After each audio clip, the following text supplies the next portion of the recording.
So hello everyone, तो कैसे हो आप लोग? आई होप बहुत बढ़िया होंगे। तो गाइस, मैं हूं शुभम और हम कर रहे थे एक्सरसाइज 12.2, है ना। तो आज हम करने वाले हैं इसका लास्ट सेकंड क्वेश्चन, ठीक है। इसके बाद सिर्फ एक क्वेश्चन बचा हुआ है।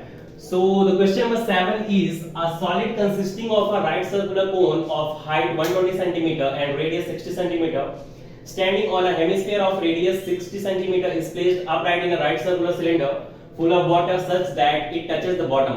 Find the volume of water left in the cylinder if the radius of the cylinder is 60 centimeter and height 180 centimeter. So हमारे पास इस क्वेश्चन में एक सॉलिड है, ठीक है, जो कि हेमिस्फीयर और राइट सर्कुलर कोन से मिलके बना हुआ है। आप देख सकते हैं यहाँ पे डायग्राम में, ठीक है। एक हेमिस्फीयर है जिसकी रेडियस दे रखी है 60 सेंटीमीटर, ठीक है। इस हेमिस्फीयर की भी रेडियस 60 सेंटीमीटर और उसके ऊपर एक कोन सरमाउंटेड है, राइट। इसके ऊपर एक कोन सरमाउंटेड है जिसकी भी रेडियस कितनी है, 60 सेंटीमीटर है, ठीक है। तो ये हमारा एक सॉलिड है, इसको सिलेंडर के अंदर पुट किया गया, राइट। कुछ इस तरह से, कुछ इस तरह से। रेडियस इसकी भी 60 है, ठीक है। Radius of the cylinder is also 60 और हाइट कितनी है, 180। तो इस सिलेंडर की हाइट कितनी है, 180 और रेडियस है 60, ठीक है। अब 60 है कि कंप्लीटली इसके ऊपर ऐसा हो जाएगा ना, कि कंप्लीटली इसके अंदर आ जाएगा ऐसा कुछ। और हेमिस्फीयर इसके बॉटम को टच कर रहा है। ये जो सॉलिड है, ये जो सॉलिड है, इसको हमने सिलेंडर के अंदर रखा, ठीक है। इस सॉलिड को हमने सिलेंडर के अंदर रखा। सिलेंडर के अंदर क्या था, वाटर था, ठीक है। तो पूछ रहा है कि वाटर कितना बचेगा सिलेंडर के अंदर। समझिए, जब सिलेंडर के अंदर वाटर था और हमने इसके ऊपर सॉलिड रखा, अब सॉलिड उसके अंदर रखा तो क्या होगा, इसके अंदर जो वाटर था वो तो बाहर जाएगा। अब बात आती है कितना बाहर जाएगा, तो बाहर उतना ही पानी जाएगा जितना होगा इस ऑब्जेक्ट का वॉल्यूम, ठीक है। जितना इस ऑब्जेक्ट का वॉल्यूम होगा उतना पानी बाहर जाएगा, ठीक है। तो हम सिलेंडर के अगर टोटल वॉल्यूम में से, सिलेंडर के टोटल वॉल्यूम में से जितना वाटर है उसमें अगर इसका वॉल्यूम माइनस कर दें, इस ऑब्जेक्ट का वॉल्यूम माइनस कर दें, तो हमारे पास आ जाएगा इसमें कितना पानी बचेगा, right.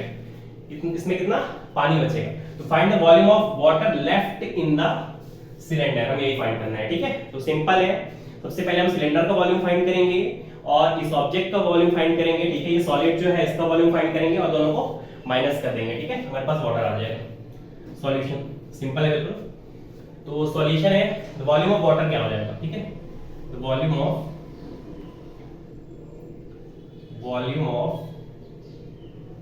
Water left in the cylinder, ठीक है, इज इक्वल टू क्या हो जाएगा, तो वॉल्यूम ऑफ सिलेंडर। अब कंप्लीट वॉल्यूम ऑफ सिलेंडर निकालोगे आप, कंप्लीट वॉल्यूम ऑफ सिलेंडर, इसमें माइनस क्या चीज होगी, तो वॉल्यूम ऑफ सॉलिड, ठीक है। सबसे पहले फाइंड करते हैं वॉल्यूम ऑफ सिलेंडर। तो volume of cylinder is equal to, formula होता है पाई आर स्क्वायर एच, ठीक है। पाई की वैल्यू 22/7, आर कितना है, तो आर है हमारे पास 60, है ना। वॉल्यूम सिलेंडर फाइंड करते हैं तो आर है हमारे पास 60 और हाइट है 180, ठीक है। आर है 60, हाइट है 180, तो आर स्क्वायर मतलब 60 × 60 इंटू हाइट है 180, ठीक है। अगर आप इसको सॉल्व करोगे, सॉल्व आप खुद से करोगे, ठीक है, मैंने ऑलरेडी करके रखा है इसको सॉल्व।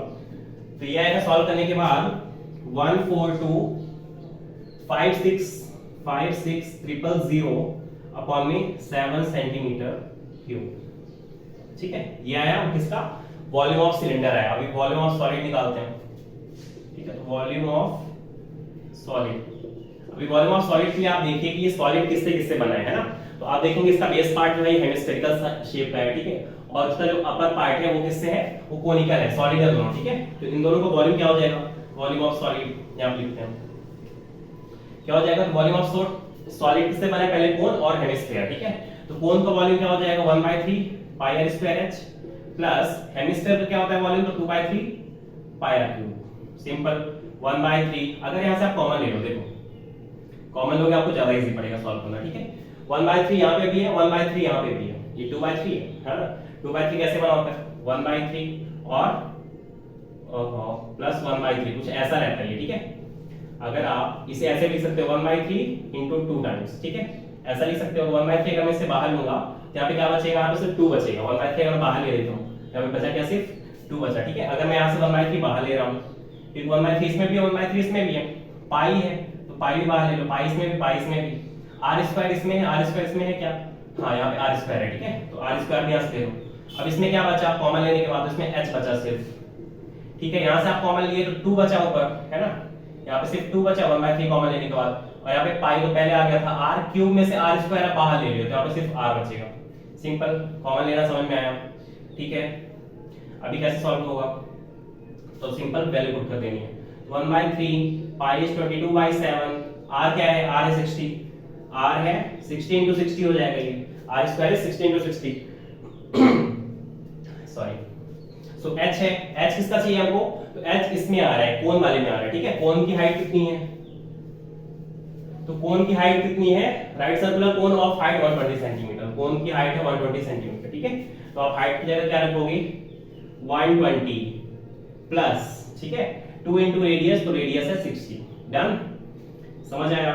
1/3 into 22/7 into 6 6 36, तो इसको मैं लिख सकता हूँ 3600, ठीक है, ब्रैकेट 120 और 6 to the 12, ये भी 120 प्लस 120 240, ठीक है। ऐसा मैं ब्रैकेट हटा के यहाँ पे मल्टीप्लाई लगा सकता हूँ क्या, कुछ ऐसा, समझ आया, डाउट तो नहीं है, ठीक है। आप क्या कट जाएगा, ये कट जाएगा क्या, 3 8 24, ये कितना आया 80। अभी आप इसको अगर सॉल्व करोगे 22 into 3600 into 80, तो ये आएगा, सॉल्व करने के बाद आने वाला ये चीज 6,000 अपॉन में 7 सेंटीमीटर क्यूब, ठीक है। ये आ गया इसका वॉल्यूम, ठीक है। तो हमारे पास वॉल्यूम ऑफ सिलेंडर आ गया, वॉल्यूम ऑफ सॉलिड भी आ गया। अब हमें क्या करना है, वॉल्यूम ऑफ वाटर लेफ्ट क्या हो जाएगा, इन दोनों का सब्ट्रैक्शन, ठीक है, इन दोनों का सब्ट्रैक्शन हो जाएगा। वॉल्यूम ऑफ वाटर लेफ्ट कितना वॉल्यूम बचेगा, ठीक है, volume of water left in the cylinder is equals to क्या हो जाएगा, तो ये माइनस ये 142,560,000 अपॉन में 7 माइनस 6336,000 अपॉन में 7। अगर आप इसको सब्ट्रैक्ट करते हो तो आपके पास आएगा, सब्ट्रैक्शन के बाद आएगा ये 792, एलसीएम लेके सब्ट्रैक्ट करना है, ठीक है। अगर लाइक टर्म्स है तो आप ऊपर डायरेक्ट माइनस कर सकते हो, अपॉन में 7 ले सकते हो, ठीक है। बाकी आपको एलसीएम लेना आता होगा, ठीक है। अगर आप इसको सब्ट्रैक्ट करोगे तो ये आएगा 792,340, ठीक है, अपॉन में 7। After dividing these two values you will get 1131428.57 centimetre cube, ठीक है। समझ में आया क्या है ये, तो इतना वाटर हमारे पास बचेगा सिलेंडर के अंदर वो सॉलिड को रखने की बात, ठीक है। ये हमारा फाइनल आंसर है। आप इसे सेंटीमीटर क्यूब में भी लिख सकते हो, और अगर आंसर आपको मीटर क्यूब में दे रखा है तो आप इसको मीटर क्यूब में भी चेंज कर सकते हो, ठीक है। मीटर क्यूब में कैसे चेंज करोगे, तो 1 मीटर इज इक्वल टू क्या होता है 100 सेंटीमीटर, ठीक है। अब ये सेंटीमीटर क्यूब में है तो दोनों तरफ जरा क्यूब करो एक बार, क्यूब करो जरा एक बार, ठीक हो जाएगा 1 metre cube is equals to 100 into 100 into 100, और सेंटीमीटर तो समय रहेगा, है ना, ठीक है। तो 1 सेंटीमीटर क्यूब क्या हो जाएगा, ये 1 सेंटीमीटर क्यूब अगर लाओगे तो इधर 1 अपॉन में ये 3 to 100 आ जाएंगे यहाँ पे, समझ आया। तो आप क्या करोगे 1 सेंटीमीटर क्यूब को इससे मल्टीप्लाई कर दोगे, ठीक है। 1 सेंटीमीटर क्यूब की वैल्यू तो मीटर क्यूब में आ रही है, इस पे मल्टीप्लाई करो तो देखो क्या आता है फिर, ठीक है। कर दो डायरेक्ट, ठीक है, समझ में आ गया होगा आपको। फाइनल आंसर आपका ये भी हो सकता है, अगर आप इसको मीटर क्यूब में कन्वर्ट करते हो तो ये आएगा 1131428.57 डिवाइडेड बाय 100 into 100 into 100, और ये मीटर क्यूब, ठीक है। अभी क्या आ जाएगा, तो 2 4 6 0 है, तो इस पॉइंट को मैं 6 टर्म्स पीछे ला दूंगा, ठीक है, 6 टर्म्स डायरेक्टली पीछे ला दूंगा, तो ये आ जाएगा 1.314 मीटर क्यूब, ठीक है। आप इसको लिख सकते हो, तो मीटर क्यूब में अगर आप आंसर लिखना चाहो तो 1.314 मीटर क्यूब, ठीक है।